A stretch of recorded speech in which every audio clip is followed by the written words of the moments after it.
Pros are the best of the best, so they must have habits and tricks up their sleeves that we should be copying as well. What's up, Pro Guides fam, it's Boggs, and today we have a lot of fun tips and tricks to talk about. It's all about things you should copy that pros do. Now, if I was to go over every little thing pros do that all of us amateurs should copy, then we'd be here all week, and then be spending double that time in the practice server. But I've selected 8 that really stand out as the most important. So without any further dilly-dallying, smack that sub button, and let's jump right in. The first tip is going to take some training to master, but it will make you a significantly better player quickly. Pros always try to isolate their fights, meaning they make sure the duels they take are 1v1s. This means peeking one angle at a time, minimizing your exposure to other angles. If there's someone at the angle you're peeking, you just have one player to worry about while you fight instead of having the nagging feeling that you could get shot from the side too. It helps with confidence in your duels and your survivability more importantly. Just like in a clutch, you want to isolate 1v1 duels. The same concept applies to the overall round. Don't overcommit to a fight and keep your focus. Using utility helps a ton in isolating fights too, such as smoking off an angle or using a molly to force out a player into the open, leaving them wide open for the taking. Say you're going up mid on Inferno, throw a smoke to block off the porch or lane angle, flash through, and clear arches first and keep an eye on the cubby. If you have a teammate with you, it's great if they're able to molly that cubby out while you keep posting up, but it's still possible to do that solo. However, it's much more risky. If you're having some trouble isolating duels, our great coaches at ProGuides.com would love to help you out with any questions you might have. So hop on over after this video and give them a shout. Before we get a little deeper, let's go over the question of the day.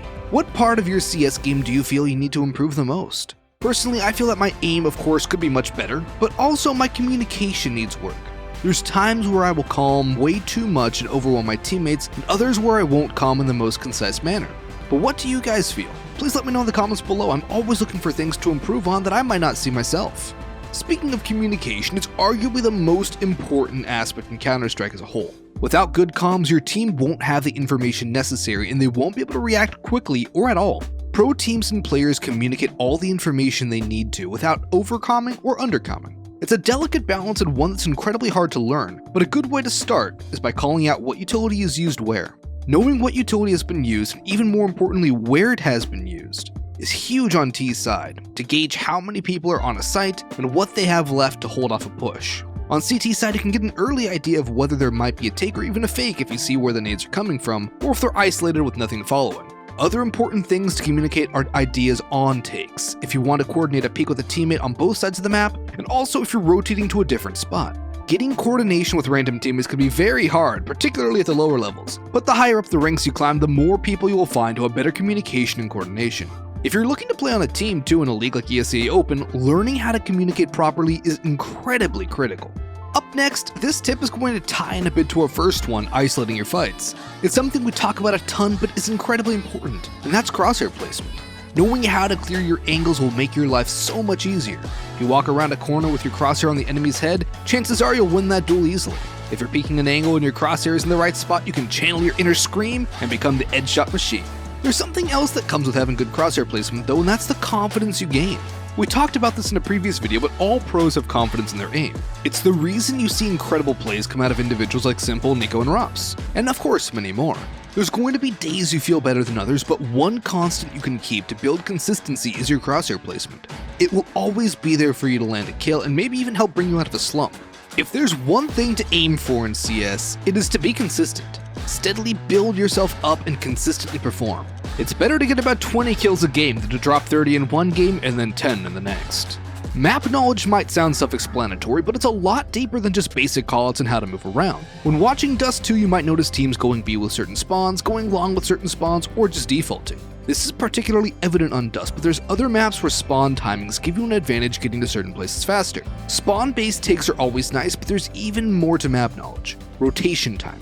Knowing how long it takes to get from water on overpass to A site while walking, knife out running, gun out running, going into con, going through T-spawn, and knowing all of the variables can make your clutch attempts a lot more viable and also help out in late round situations, knowing if you can make your way to the opposite site or if you have to push where you are.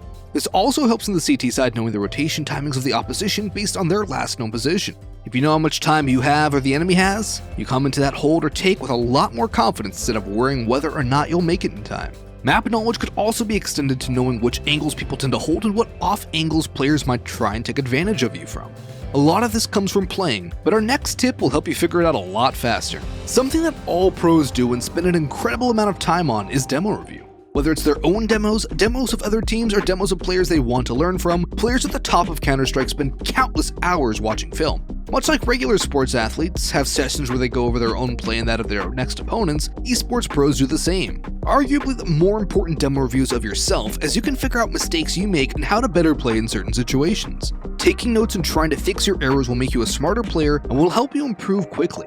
Watching demos of good players in certain positions or roles is a great way to learn how to play a new role or spot. If you're trying to learn how to op better, watching Device would be an incredibly worthwhile venture, as he is one of the best oppers at a fundamental level. If you're playing a B anchor position on Mirage, watching players who play in those roles will help you figure out little tricks as well as proper pathing, depending on utility usage. Watching team demos or pro match demos can take a little more concentration and work, but it will be a great way to see how teams coordinate utility on takes, the way players peek together, information that can spur rotations to or away from a site, ways to take certain areas, and a wealth of knowledge I don't have time to mention here. To sum it up though, watching demos is probably the best way to improve as a player quickly and to consistently improve your game.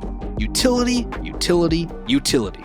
I don't know how many times I've mentioned it so far in this video, but something that differentiates the good from the great in terms of pro squads is their utility usage and knowledge.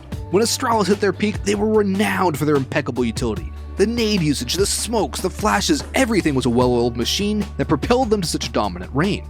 Knowing utility is going to make your life so much easier whether you're solo queuing, in a stack, or playing in a league. Knowing how to smoke off key angles will enable you to take a site with much less effort and increase your win percentage greatly. Pop flashes will make kills so much easier, and if executed well will give either you or your teammates free kills. Mollies onto key angles will lessen the places you have to clear, and nades can chunk down opponents, and if used in conjunction can get a free pick for about $600 to $900. Every pro and even players in top advanced teams will know an incredible amount of nades on every single map. Sometimes some players will learn certain pieces they throw on executes, but most of the time everyone will know all the necessary utility. Because if you lose that one player who knows the short molly on overpass, you're SOL.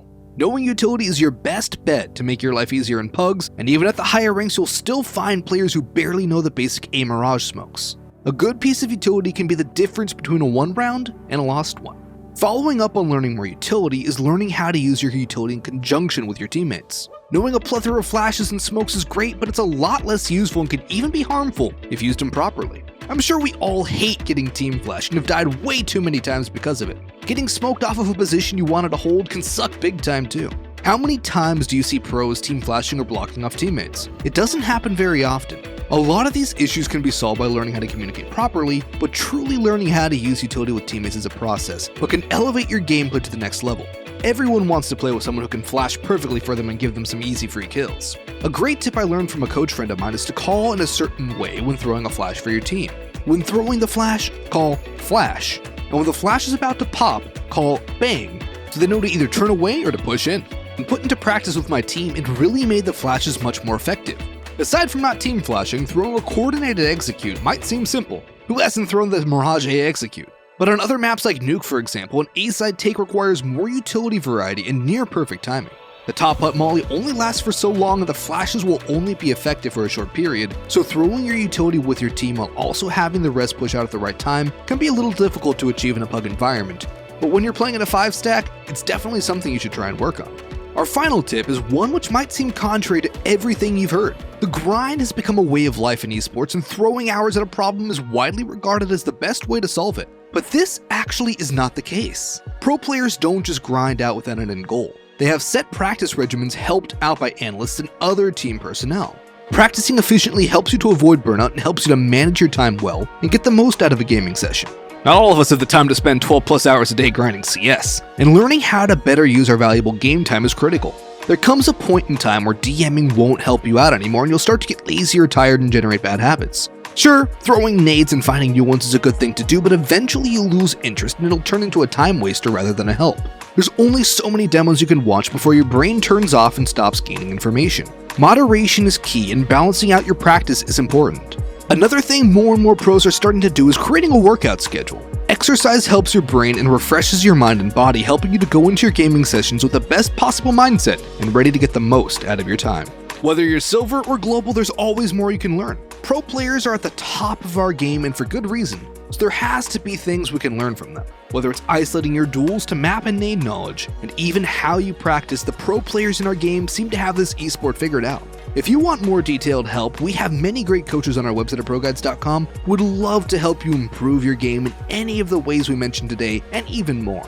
If you enjoyed the video, please do leave a like and don't forget to comment your answer to the question of the day and punch that big ol' subscribe button. Ring the bell for updates on all of our CS uploads, and we'll see you in the next one. Peace!